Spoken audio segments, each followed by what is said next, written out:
마음의 묵상이라는 제목으로 하나님의 말씀을 증거하겠습니다. 요즘 통독 시편 하고 계시죠? 시편의 말씀들이 얼마나 아름다운 하나님의 말씀인가. 읽으면 읽을수록 늘 새롭게 그 말씀의 깊은 의미를 발견하게 됩니다. 그래서 사실 지금 지난 월요일부터 해서 아마 시편 계속 쭉 읽으셨을 것 같은데 그 중에 본문을 선정하는 것이 저에게는 쉽지 않았습니다. 시편 1편도 하고 싶고 16편도 하고 싶고 22편도 하고 싶고 23편도 하고 싶고 뭐 다 하고 싶더라고요. 그래서 그냥 골라 19편으로 오늘 하나님의 말씀을 좀 나누면 좋겠다는 생각이 들었습니다. 시편은 150편으로 되어 있는데 5권으로 또 나눠져 있습니다. 이렇게 5권으로 굳이 나눈 이유는 하나님의 그 구약에서의 말씀, 이제 모세오경이죠.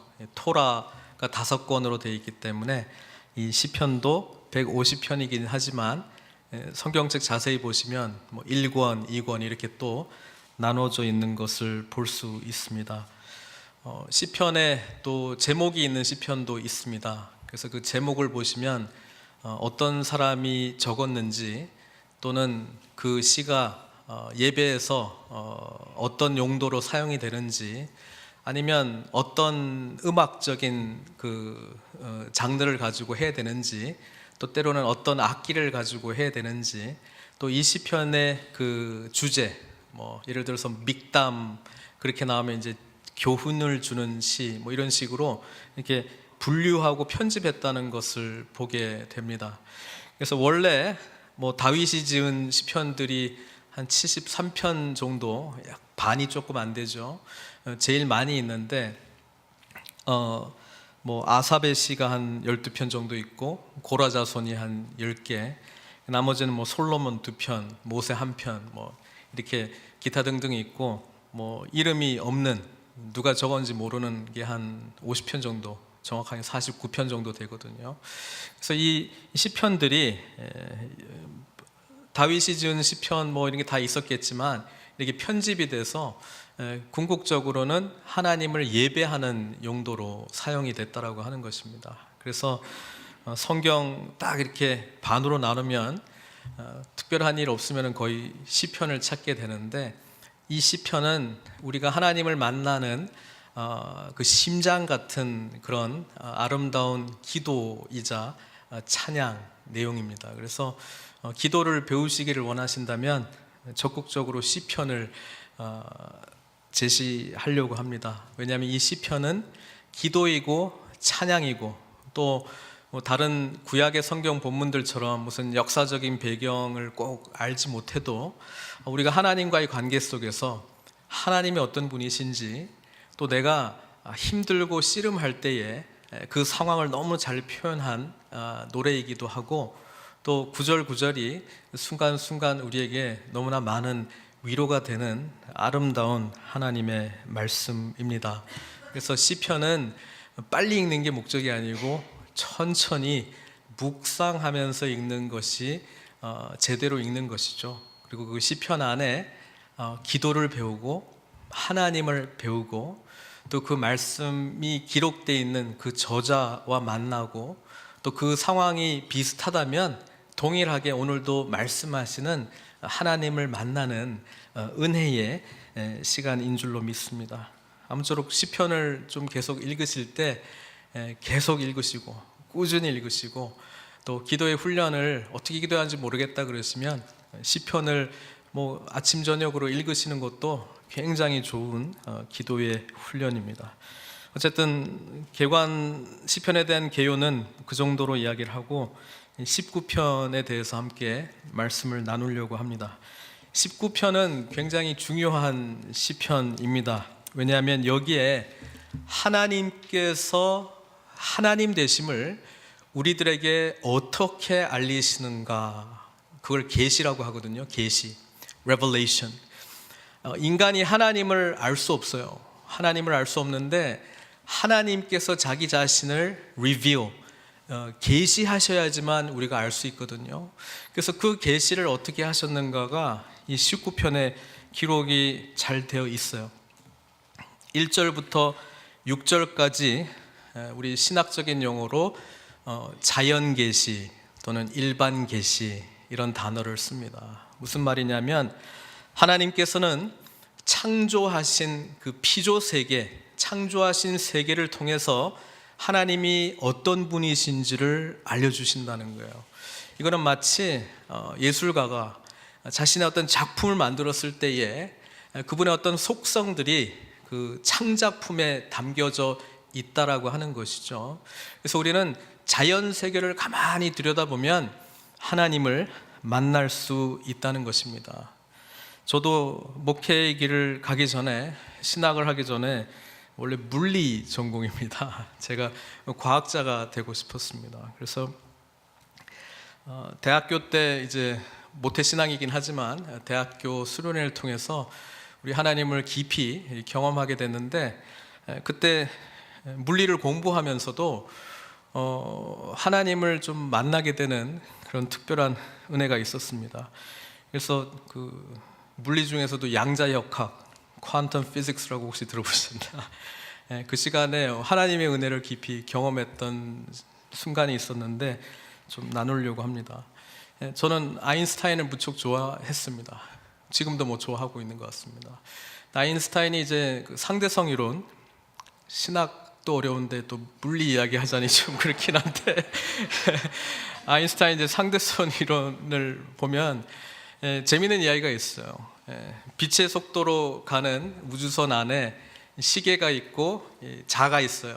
그러면 지구에서 그것을 바라보는 사람은 그 시간이 우주선 안에 있는 것은 점점 느리게 가고 길이는 점점 줄어드는 것처럼 보인다. 상대적으로 그렇게 보인다. 그래서 빛의 세계에 대해서 아인슈타인이 이제 나름대로 이렇게 연구를 했던 거를 묵상을 하면서, 제가 그때 마침 본문이 에베소서 빛의 자녀들처럼 살아라, 이걸 이제 묵상하고 있었거든요. 그래서 강의를 듣는데 너무 이렇게 연결되는 점이 많이 있더라고요. 물리 세계에서도 빛의 속도로 가는 자들, 빛의 자녀로 살아가는 자들에게 나타나는 특징들이 뭐냐면 시간이 느려진다는 거예요. 저는 그거를 여유 있는 삶, 이렇게 묵상을 했습니다. 여러분, 현대 사회가 얼마나 복잡합니까? 학교 다닐 때 얼마나 복잡한지 약속을 한 두세 개 일단 같은 시간에 해놓고 그냥 되는 대로 이렇게 이게 되면은 이제 나머지 두 개는 취소하고 뭐 그럴 정도로 너무나도 바쁘게 지냈던 시간들이었습니다. 근데 오늘 본문 보세요. 하나님이 1절에 하늘이 하나님의 영광을 선포하고 궁창이 그의 손으로 하신 모든 일을 나타내신다고 이야기했는데, 하늘과 궁창은 하나님께서 창조하신 피조 세계의 공간입니다. 하나님 우리에게 공간을 창조하셨어요. 그리고 2절에 보면은 날은 날에게 말하고 밤은 밤에게 지식을 전한다라고 했는데, 밤과 낮은 우리에게 시간을 의미하고 있는데, 하나님은 우리가 경험하는 시간, 이 시공간을 창조하신 분이라는 거예요. 근데 우리가 얼마나 하나님이 창조하신 이 공간과 시간을 창조주 하나님께서 우리에게 주신 그 은혜로 받아들이지 않고 내 시간과 내 공간으로 생각하고 살아가고 있습니까? 그러다 보니까 하나님의 시공간이 아니고 내 시공간 안에 하나님의 역사를 내가 스케줄해야 돼요. 일주일에 한 번 스케줄하고 큐티하는 스케줄 짜야 되고 기도하는 타임 놓아야 되고, 마치 내 시공간에 하나님께서 역사하시도록 내가 자리를 조금씩 내어드리는 것, 그게 신앙생활을 마치 잘하는 것처럼 우리가 생각한다는 거예요. 하나님 안에 붙들려 있는 사람은요 바쁘지 않습니다. 왜? 하나님의 시간표대로 움직이기 때문에 그렇습니다. 하나님의 붙들림 가운데 있는 사람은 다음에 뭘 하고 이런 것이 중요한 것이 아니라 하나님의 뜻이 뭐예요? 하나님 지금 내가 뭘 해야 돼요? 하나님 어떤 삶으로 인도하시고 있습니까? 그것을 바라보면서 하나님의 시공간에서 하나님의 시간과 공간을 사용하고 있기 때문에 여유 있는 삶을 살게 된다는 것을, 그거 물리 시간에 묵상했어요. 또 하나는 길이가 줄어드는 건데 그것을 저는 겸손한 삶으로, 낮아짐의 삶으로 묵상을 했습니다.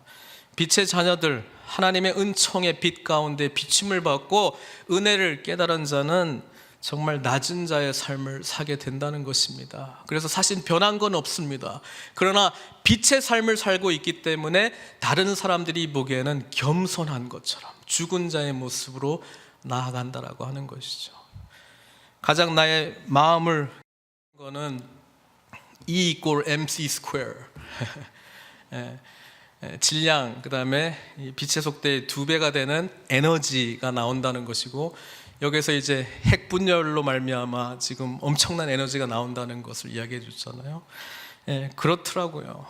우리가 깨질 때 하나님의 무한한 영광이 빛 때문에 우리에게서는 없는 그 스퀘어만큼의 능력이 나타난다는 것을 이 핵이, 원자가 분열할 때 나타나는 능력을 바라보면서 우리가 그리스도 안에 죽을 때 바로 그 안에 우리가 새로운 삶, 하나님의 능력이 역사하는 그 작은 질량이 할 수 없는 하나님의 빛이 할 수 있는 곱절의 능력을 나타내는 삶을 살게 된다는 것을 묵상하고 얼마나 혼자 감격했는지 모르겠습니다.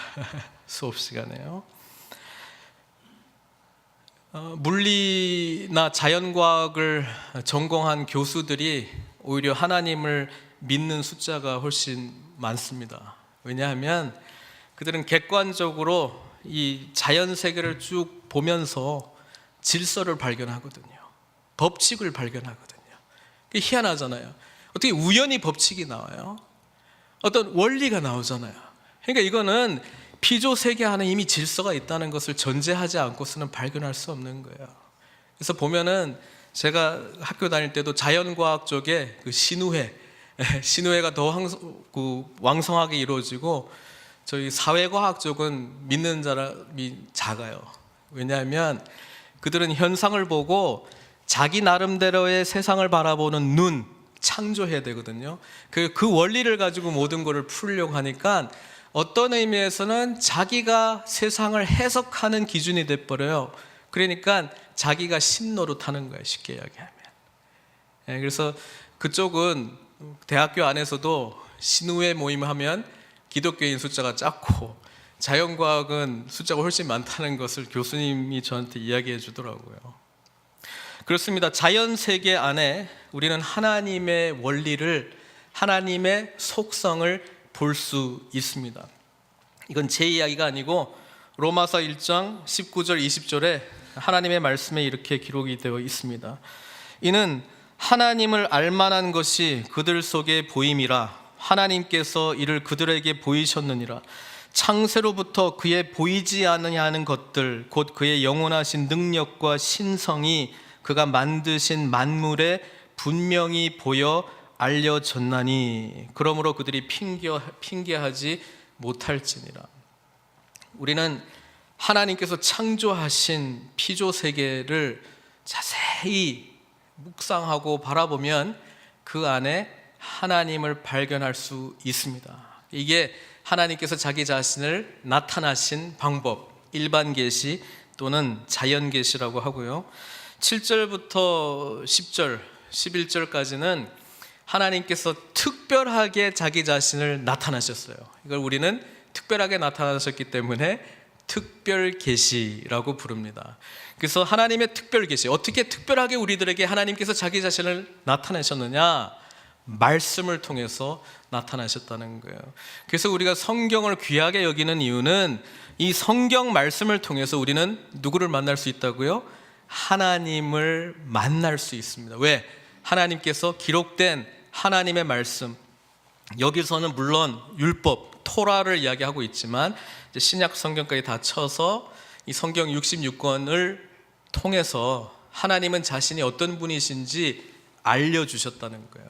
그렇기 때문에 우리가 통독하는 거고, 그렇기 때문에 우리가 성경 연구하는 거고 성경 공부하는 것입니다. 그걸 통해서 하나님을 만나야 되기 때문에 그렇습니다. 하나님은 기록된 성경 안에 자기 자신이 어떤 분이신지 다 알려주셨기 때문에 그렇습니다. 그래서 7절부터 10절까지의 이 특별 계시로서의 이 하나님의 말씀, 7절부터 9절까지 좀 자세히 좀 보려고 합니다. 하나님의 말씀에 대해서 여기서는 율법을 쓰고 있는데요, 6개의 다른 단어를 쓰고 있습니다. 분석 한번 해볼게요. 7절에 보면 여호와의 율법, 또 여호와의 증거 이렇게 나와 있고, 8절에는 또 다른 용어를 쓰고 있는데 여호와의 교훈, 그 다음에 여호와의 계명 이렇게 쓰고 있고요. 9절에서는 또 좀 특별하게 썼습니다. 율법에 대해서 지칭하고 있는 것인데도 여호와를 경외해야 하는 도라고 이야기를 하고 있고, 여호와의 법도, 그러니까 이게 다 하나님의 말씀, 계시된 하나님의 말씀에 대한 다른 표현들인데요, 그 다음 그 옆에 있는 거는 그 하나님의 말씀이 어떤 말씀들인가, 그 말씀의 특징들에 대해서 설명하고 있는데, 그것도 한번 쭉 정리해 볼게요. 7절에 보면은 여호와 율법은 어떻다고요? 완전, 하나님의 말씀 완전, perfect. 그다음에 여호와의 증거는 어떻다고요? 확실하다, trustworthy. 그다음에 8절에 여호와의 교훈은 정직하다, 옳다 이 말입니다. 그리고 하나님의 여호와의 계명은 순결하다, 순결하다인데 NIV는 radiant 뭐 이렇게 표현했습니다. 빛을 밝히는 것처럼요. 그다음에 9절에 여호와를 경외하는 도는 정결하다, 그리고 여호와의 법도는 진실하다. 그래서 이것만 따로 이렇게 쓰면은 이렇게 되는 거죠. 말씀, 하나님의 말씀은 완전하고 확실하고 정직하고 순결하고 정결하며 진실하다, 이렇게 정리를 할 수 있습니다. 그 다음에 그 뒷부분에 나온 내용들은 어떤 거냐면, 이 말씀이 우리들에게 어떤 영향을 미치느냐 이 말이에요. 하나님의 말씀이 뭐 완전하고 확실하고 정직하고 순결하고 정결하고 진실한데 우리에게 어떤 영향을 미치느냐, 그것도 쫙 정리하면 일목요연하게 볼 수 있습니다. 7절에 뭐라고요? 여호와 율법은 완전해서 영혼을 소성시키십니다. 여러분, 신앙생활은요, 우리가 마음이 새로워진 겁니다. 새로운 생명이 우리에게 주어진 건데요, 하나님의 말씀을 통해서 우리의 영혼이 소성케 될 줄로 믿습니다. 말씀을 가까이 하세요. 우리 영혼이 살아납니다. 또 하나는 여호와의 증거는 확실하기 때문에 우둔한 자를 지혜롭게 한다고 되어 있습니다. 여러분, 지혜, 하나님의 지혜는 예수님인데요, 이 하나님의 지혜를 알기 위해서 이미 성경 말씀에 다 가르쳐 주셨다는 거예요. 그래서 말씀을 깊이 묵상하는 자에게 하나님의 지혜가 주어진다는 거예요.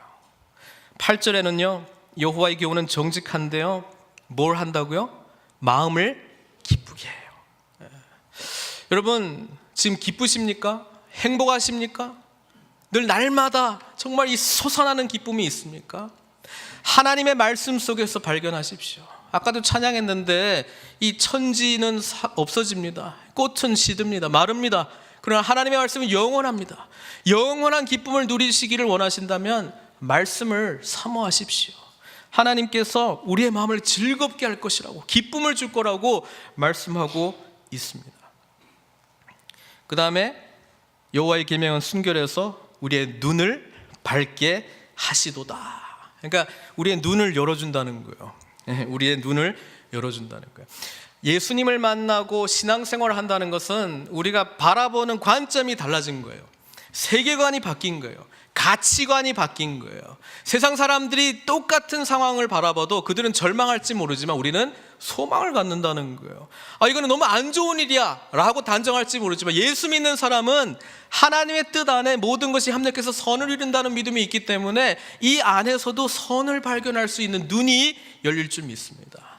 그게 노력해서 되는 게 아니고요, 계시하시는 하나님을 만날 때 그게 우리에게 주어진다는 것이죠. 그 다음 9절은요, 여호와를 경외하는 도는 정결해서 영원까지 이루고. 여러분, 인생을 한 번밖에 살지 못하는 인생 투자하시려면 영원한 것에 투자하십시오. 이 천지는 다 없어져도 하나님의 말씀은 없어지지 않습니다. 말씀에 우리의 삶을 투자하십시오. 영원까지 이룬다고 성경이 기록하고 있지 않습니까? 그리고 마지막, 여호와의 법도 진실하여 다 의로우니. 하나님과의 바른 관계가 의로움입니다. 주님 안에서 우리는 예수 그리스도의 의가 우리에게 주어졌습니다. 하나님의 말씀 붙들린 삶을 살아갈 때 우리는 이 의로움을 누리게 될 줄 믿습니다. 그래서 하나님의 말씀은 우리의 영혼을 살리고 지혜롭게 하고 기쁨을 주고 우리의 눈을 하나님의 관점으로 보게 하고요. 그 다음에 영원한 것을 주고요. 그 다음에 의로움을 주신다고 이야기를 하고 있습니다. 그래서 이 10절에 금 곧 많은 순금보다 더 사모할 것이며 꿀과 송이꿀보다 더 달도다. 이 말은 나에게 최상의 귀한 가치가 하나님의 말씀이기 때문에 꿀을 사모하듯이 이것을 찾아갈 것이고, 하나님의 말씀을 늘 간절히 소망하는 마음이 우리에게 있게 될 것이라는 거예요. 어떤 사람들에게요? 하나님의 말씀을 통해서 살아계신 하나님을 만난 자들은 그렇게 될 거라는 거예요. 그래서 여기에 하나님께서 자기 자신을 계시하시는 두 가지 방법, 일반 계시, 자연 계시 또는 특별하게 계시하는 방법, 하나님의 말씀 두 가지를 이야기하고 있습니다. 근데 이 특별 계시에 한 가지 더를 추가해야 돼요. 늘 여러분, 이 하나님의 말씀이 인간의 몸을 입고 이 땅 가운데 오신 분이 계세요. 그게 누구세요? 예수님이에요. 그래서 하나님의 말씀을 사모하는 자는 예수님 만나게 돼 있고요, 예수님을 만난 자는 하나님의 말씀을 사모하게 되어 있어요. 예수님을 사랑하는데 하나님의 말씀을 멀리 할 수가 없어요. 왜? 이 성경은 하나님의 성령의 감동으로 기록된 책이기 때문에 예수 그리스도의 영이신 성령, 그분이 사람의 모양으로 오신 우리가 예수님을 만나게 되면 이 말씀과 뗄래야 뗄 수 없는 관계를 맺게 된다는 사실입니다. 그래서 우리는 말씀을 통해서 늘 주님을 만나야 돼요. 예수님께서 이 성경 말씀은 다 예수님에 대한 이야기라고 말씀하시지 않았습니까? 그래서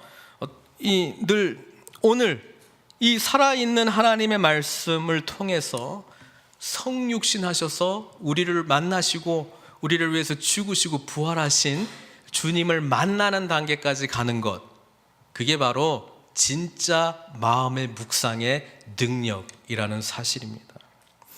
성경 말씀에 예수님에 대해서 요한복음 그래서 이렇게 설명하잖아요. 요한복음 1장 1절, 태초에 말씀이 계시니라. 이 말씀이 하나님과 함께 계셨으니 이 말씀이 곧 하나님이시라. 말씀이 하나님이래요. 그래놓고 14절에, 요한복음 1장 14절에 뭐라고 되어 있습니까? 이 말씀이 육신이 되어 우리 가운데 거하심에 우리가 그의 영광을 보니 아버지의 독생자의 영광이요 은혜와 진리가 충만하더라. 그래서 아까 하나님의 말씀은 완전하고 확실하고 정직하고 순결하고 정결하고 진실하다고 이야기를 했는데, 이 하나님의 말씀이 인간의 몸을 입고 이 땅 가운데 오신 우리 주님께서도 역시 완전하시고 정직하시고 확실하시고 순결하시고 정결하며 진실하다는 말씀이에요. 우리가 주님을 만나면요, 글과 사람의 만남이 아니고요, 사람과 한 인격이신, 성삼위의 한 인격이신 주님과의 만남인 줄 믿습니다. 우리가 성경 말씀을 만날 때 사람과 글의 만남이 아니고요, 이 글에서 살아 역사하신 성령님, 예수님을 만나야 될 줄 믿습니다. 거기까지 하는 것을 마음의 묵상이라고 이야기를 하는 거예요. 그 마음의 묵상을 한 자들에게는 입술의 고백이 나오게 되어 있는데, 그 입술의 고백은 주님과의 깊은 교제 가운데 터져나오는 하늘의 언어인 줄 믿습니다. 그래서 여러분, 묵상한다, 이거를 정의를 잘 내리셔야 돼요. 그 큐티하는 거 아니에요? 네, 큐티하는 것도 포함이 되죠. 묵상은 하나님을 만나는 경험입니다. 살아계신 예수님과 대면해서 만나는 인격적인 만남이에요. 그래서 이 정의를 제대로 안 하면 이렇게 되는 거예요.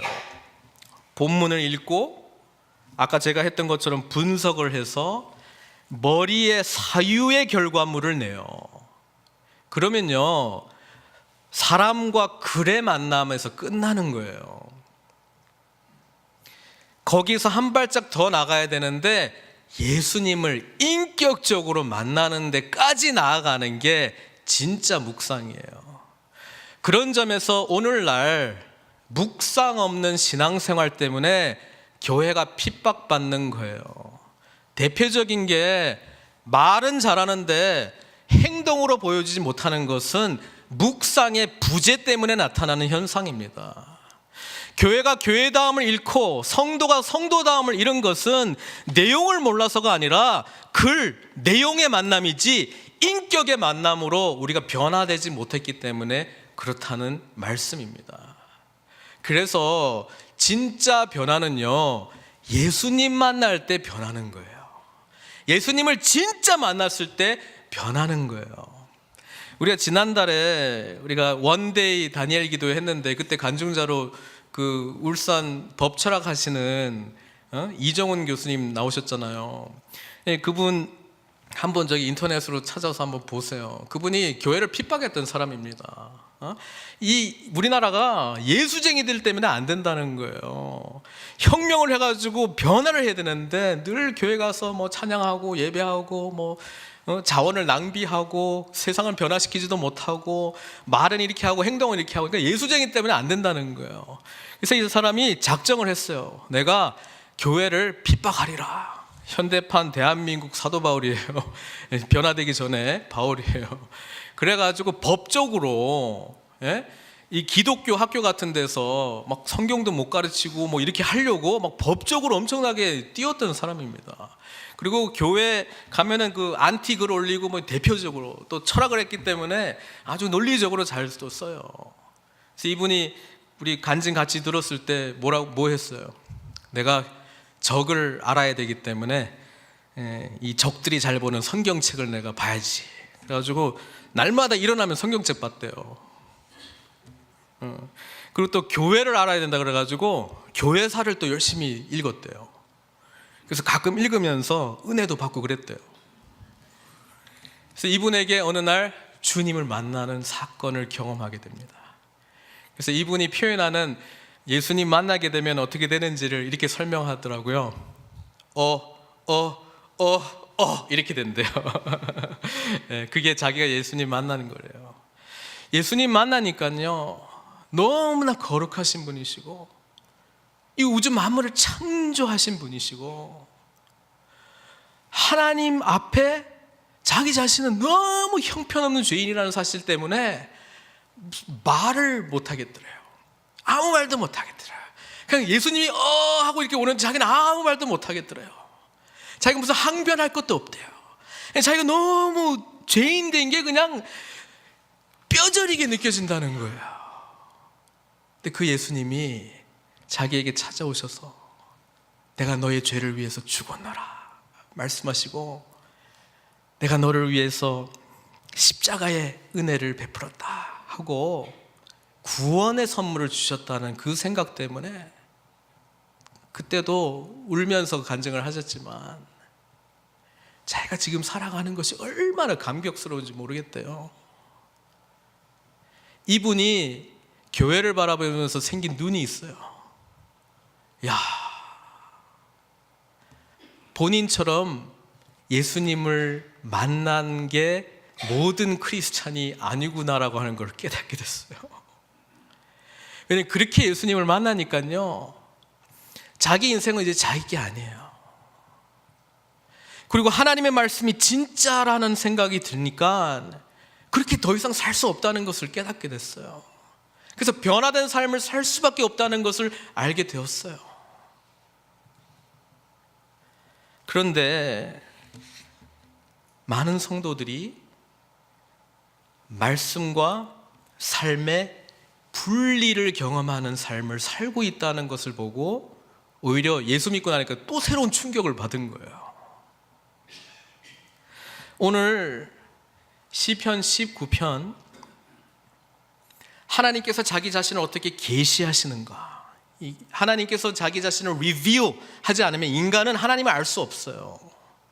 그런데 계시하시는 하나님이 계시지만 반응하는 인간이 있을 때 이게 박수가 쳐지는 거예요. 그래서 존 스토트 목사님은 이것을 이렇게 표현하더라고요. 하나님의 계시는 화가가 아주 걸작품을 그려놨는데 아직 보여주지 않았어요. 그래서 그 앞에 커튼을 쳤어요. 베일을 가렸어요. 이제 공표하는 날이 왔어요. 그걸 짠 보여주는 게 계시라면, 우리 인간의 반응은 계시하시는 하나님 앞에 모든 사람들이 회개하지 않고 주님을 못 만나면 이렇게 눈 가리게 하고 서 있다는 거예요. 그러니까 하나님은 자기 자신을 계시했지만 우리는 이 눈 가리기를 안 풀고 그 앞에 서 있으니까 안 보이는 거예요. 하나님이 보여주셔도요. 이 눈 가리기를 풀어주시는 분이 예수 그리스도를 만나고 성령의 조명하심으로 우리가 주님을 알게 되는 인간적 입장에서의 눈이 열리는 사건이에요. 그래서 우리가 하나님을 더 알아야 된다라고 기도해야 되는 것은 하나님 쪽에서 뭐 어떻게 하라는 건 아니고, 하나님이 이미 다 하셨어요. 예수 그리스도께서도 이미 오셨어요. 지금은 성령 시대예요. 다 주셨어요. 구원의 방편을 말씀을 통해서 다 주셨다고요. 근데 우리가 다 눈 가리고 안 보일 뿐이죠. 가려진 이것을 벗어야 돼요. 그리고 주님과 만나게 될 때 변화가 일어난다는 사실이고, 이게 바로 묵상의 능력인 줄로 믿습니다.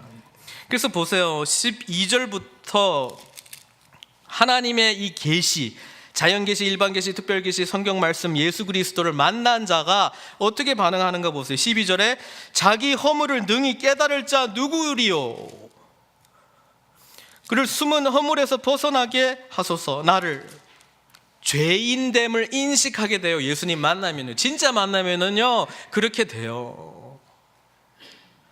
아직 이 경험을 하지 못했다면 어찌 보면 계시하신 이 화가의 작품 앞에서 눈 가리기 조금 이렇게 보일 듯 말 듯 흐릿하게 그냥 보는 거 가지고 나는 신앙생활하고 있는 것처럼, 적어도 그림이 어느 쪽에 있는 건 알고 그 앞에 서 있는 모습으로 있는, 온전히 회개하지 못한 존재로 서 있을 수 있다는 거예요.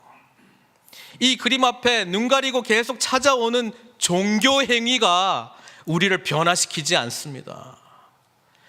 봐야 변화되는 거예요. 하나님께서 우리를 터치하시는 게 경험돼야 변화되는 거예요. 죄인됨을 깨닫게 돼요. 그래서 보면요, 신앙생활, 종교생활 오래 했는데 여전히 이 죄인된 것이 크게 감지가 안 된다면 아직 그리스도의 찾아오시는 그 은혜를 경험을 못한 거예요. 그 하나님의 은혜를 사모하십시오. 그 하나님께서 나에게 뭐라고 말씀하시는지, 그래서 말씀 보고 공부하십시오. 공부 그 자체가 나를 완전히 새로운 삶으로 변화시키는 건 아니고요, 공부를 통해서 우리가 주님을 인격적으로 만나게 될 때 진짜 변화가 일어나는 거예요. 죄를 깨닫게 된 자는요, 이제 관심이 이거예요. 나는 이제 더 이상 이 죄의 속박에서, 사슬에서 벗어나고 싶다, 해방되고 싶다, 자유한 모습으로 하나님을 기쁘게 섬기는 자로 살고 싶다, 이게 관심거리예요. 그래서 3절에 주의 종에게 고의로 죄를 짓지 말게 하사 그 죄가 나를 주장하지 못하게 하소서, 이 고백을 하잖아요. 나 이제 죄 가운데 살고 싶지 않아요. 내가 정직하여 큰 죄가에서 벗어나고 싶습니다. 그래서 답이 14절이거든요. 14절은 나의 반석이시오 나의 구속자이신 여호와. 우리는 신약에서 이게 예수님이라는 것을 알고 있어요. 구속자, 값을 지불하고 나를 해방시켜 주신 분, 그게 십자가에 자기 생명의 값으로 우리를 해방시켜 주신 예수 그리스도의 복음의 능력 아닙니까? 그래서 내 입의 말과 마음의 묵상이 주님 앞에 연락 기쁘시게 받으심직한 일이 되기를 원하나이다, 이 고백을 하는 거예요. 그래서 신앙은요, 묵상 싸움입니다.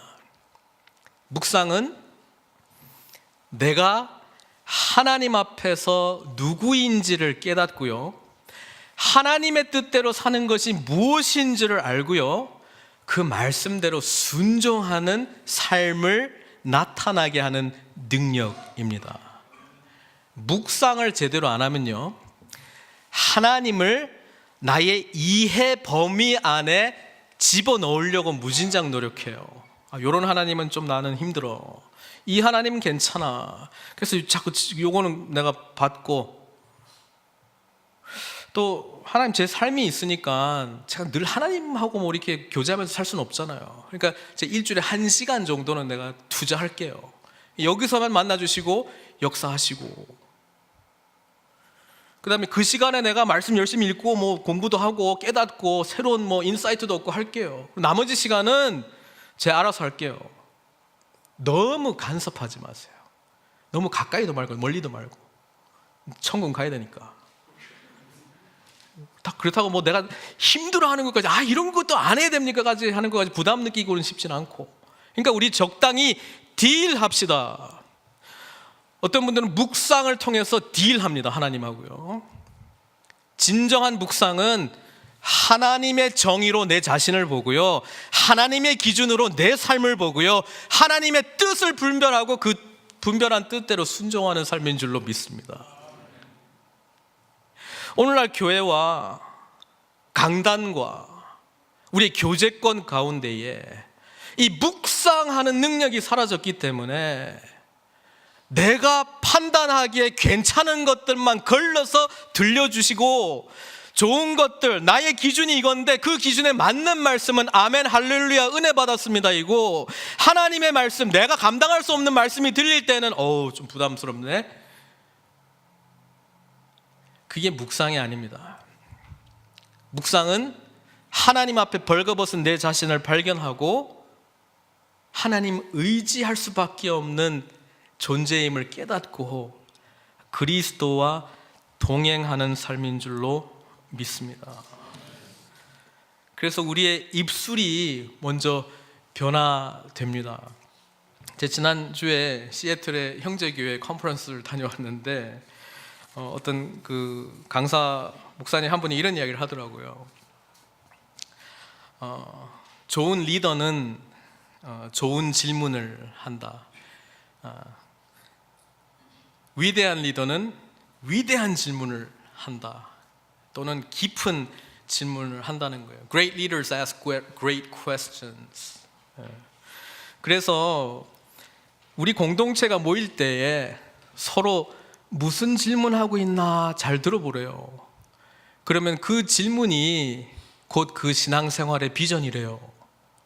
그래서 제가 그걸 듣고 좀 한참 생각을 했어요. 나는 모여서 어떤 질문에 대한 답을 알고자 대화하고 소통하고 있는가? 우리 성도들은 모일 때에 어떤 대화들이 오고 가고 있는가? 교회에 대한 이야기를 할 때 무슨 질문을, 최우선의 질문을 가지고 하는가? 우리의 리더십들은 질문은 무엇인가? 이런 걸 이제 생각을 하게 되었습니다. 시간이 되면 한번 정리해서 나누려고 합니다. 아는 목사님 오랜만에 만났는데 거기는 이제 성도들하고 같이 왔더라고요. 그래서 다음에 저도 그렇게 하면 좋겠다는 생각이 있어요. 그래서 참 좋겠네. 그러니까 좋기도 한데 좀 부담도 많이 된다 그러더라고요. 그래서 쉬는 시간에 조금 이제 이야기를 했어요. 저도 이제 2년 전에 휴가차 같이 갔기 때문에 거기도 좀 힘든 교회이긴 한데 저는 이제 이번에 가서 만났을 때 많이 얼굴도 밝아지시고 목사님 너무 좋으시다고 이야기하고 막 그냥 좀 약간 이제 목회 잘하고 있네 이런 생각이 들었습니다. 쉬는 시간에 이야기를 좀 나눴습니다. 오늘 나는 무슨 질문을 하고 사는가, 이게 나한테 큰 도전이 되었다. 그러니까 안 그래도 다음 주에 부흥회를 하는데 오신 분들이 전부 식당에서 봉사하시는 분들이라는 거예요. 그래서 지금 도시락을 할지 뷔페를 할지 그거 가지고 지금 2달 동안 결론이 안 나가지고 지금 기도 중이라고 그렇게 이야기하더라고요. 그래서 집회 끝날 때 이야기하니까 뷔페 하기로 했다고. 그래서 그게 가장 최고의 질문이구나. 주님께서 우리를 만나실 때요, 우리에게 질문하라는 게 있어요. How are you? 피상적인 인사 넘어 How is your soul? How is your relationship with 제가 왜 영어로 하죠? 하나님과의 관계가 지금 어떠세요?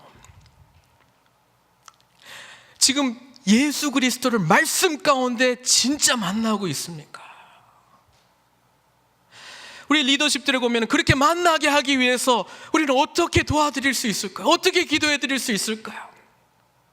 그런 대화가 일상적인 우리의 묵상의 결과로서 나오는 입술의 고백이 되기 위하여 어떻게 힘써야 됩니까? 그 질문들을 묻고 있는지, 무엇을 묻고 있는지 늘 점검해 봐야 돼요. 그래서 말씀 앞에 납작 엎드리는 게 너무너무 중요하고요. 말씀을 나의 틀에서 해석하는 것을 넘어 하나님의 기준에 내 자신이 벌거벗겨져 가지고 주님의 기준에 맞추는 삶, 그게 진정한 묵상하는 삶인 줄로 믿습니다. 사랑하는 성도 여러분, 우리 모두 예수님 없으면 살아갈 수 있는 존재들이 아닙니다. 그렇다면 우리의 연약함을 빨리 인정하시고 함께 완전하시고 순결하시고 정직하시고 거룩하시고 우리의 삶의 나침반이 되신 주님께 나아가야 되지 않겠습니까? 그럴 때 하나님만이 주시는 진정한 완전한 삶, 하나님만이 주시는 진정한 지혜로운 삶, 하나님만이 주시는 기쁜 삶, 우리의 눈이 하나님의 관점으로 변화된 삶, 영혼을 사모하고 영원한 주님 나라 위하여 하루하루 살아가는 삶, 그리고 주님과의 바른 관계로 말미암아 우리에게 참된 의가 나타난 복된 삶을 살아갈 줄로 믿습니다. 이 하나님의 놀라운 은혜, 마음의 묵상으로 말미암아 경험하시는 저 여러분들 되시길 주님의 이름으로 축원드립니다. 같이 기도하기를 원하는데요, 우리 신앙의 목적은요, 예수님 닮아가는 거예요. 근데 예수님이 완전하세요. 우리도 완전해야 됩니다.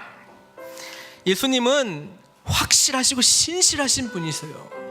주님께서는 우리도 그런 삶을 살기를 원하고 계시고요, 정직하고 순결하고 정결하고 진실하기를 하신 분이 우리 주님이신데, 주님께서 우리도 그렇게 살기를 원하고 계세요. 여러분, 이것은 우리의 능력으로 되는 것이 아니라 우리가 그리스도 안에 있을 때에 되는 줄로 믿습니다. 그런 삶 살 수 있도록 벌거벗은 모습으로 십자가의 놀라운 구속의 구원의 은혜 가운데 사로잡혀 부활하신 주님과 함께 새 피조물로 거듭난 그런 모습으로 우리가 살아가야 되지 않겠습니까? 하나님의 기준에 우리가 맞춰야 되지 않겠습니까? 우리가 하나님을 우리의 틀 안에 제한해야 되겠습니까? 이 시간 기도로 주님과 동행하겠습니다. 주님의 은혜 아래 거하겠습니다. 주님께서 나의 삶을 인도해 주십시오. 아버지 하나님, 마음의 묵상의 온전함으로 말미암아 주님과 늘 만나며 인격적으로 교제하는 저희들 되게 해 주십시오.